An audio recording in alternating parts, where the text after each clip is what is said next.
Republicans in Congress are about to force through a vote tonight, Sunday night, that will devastate millions of American families, rip hospitals out of rural communities, and potentially leave hundreds of thousands of senior citizens without a way to pay for nursing home care, leaving many of them homeless as a result. And if it sounds odd to you that they're doing this tonight, Sunday night, rather than wait to hold a vote tomorrow morning, that's because it is odd, but it's also intentional. They're doing it this way, holding votes on a weekend night long after many Americans have turned off the news and put their kids to bed, because they know just how genuinely evil what they're doing is. And more than that, they know who this vote is going to hurt most. And it isn't immigrants. It isn't liberal cat ladies or spooky trans folks or latte drinking soy boys. It's rural Americans, particularly those in red states. In other words, it's Republicans' own voters. Most of the headlines about this vote have focused on the big picture,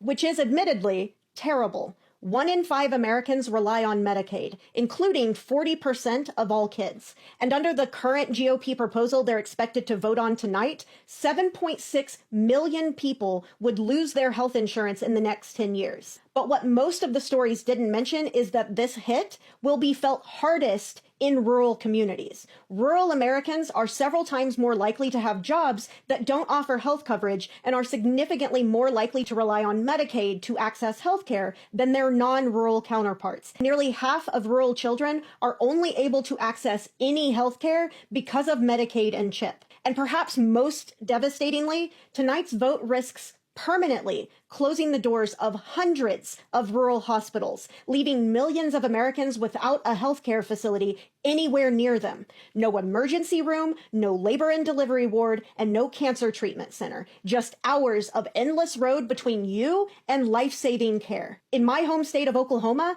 1 in 3 rural hospitals are at immediate risk of closure. 1 in 3. Even the rural hospitals that manage to stay open will face massive financial cuts because of tonight's vote. And hundreds of them will be forced to close entire units and stop offering certain types of care entirely, making an already dire healthcare crisis in rural America even worse. In the last decade or so, a quarter of rural hospitals have already stopped providing obstetric care, forcing pregnant women to drive hours to seek care and deliver their babies, putting the lives of both the women and their children in danger as a result. And tomorrow morning, Republican leaders will claim that they didn't make cuts to health care. They just went after fraud, waste, and abuse. They will throw around terms like work requirements and hope that that convinces their voters that nothing they've done targets them. They will be lying when they do that.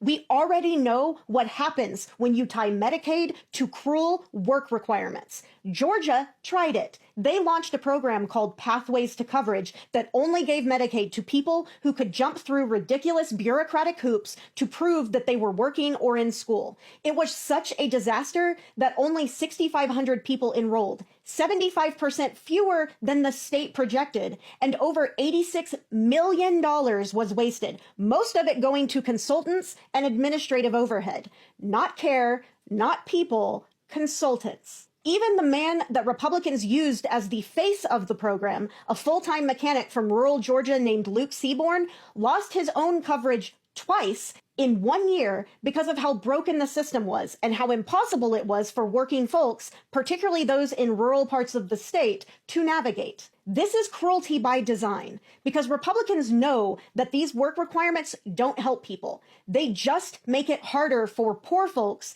especially older rural workers, disabled people, and caregivers to keep the health care that they already qualify for. So while Republicans are giving floor speeches about saving taxpayer money, the reality is they are cutting care to rural families, closing rural hospitals, and slashing support for rural seniors, parents, and children, all while handing out tax breaks to billionaires and defense contractors. This budget reconciliation isn't just bad policy. It is a targeted assault on the working poor, especially the working poor in the rural South and Midwest. If Republicans get their way tonight, the only thing left in some small towns will be a shuttered hospital and a Dollar General. So if you're watching this and you care about your community, whether you're in rural Kentucky, upstate New York, or western Oklahoma, now is the time to speak up. Their offices may be closed right now, but you can still leave a voicemail. Call your member of Congress right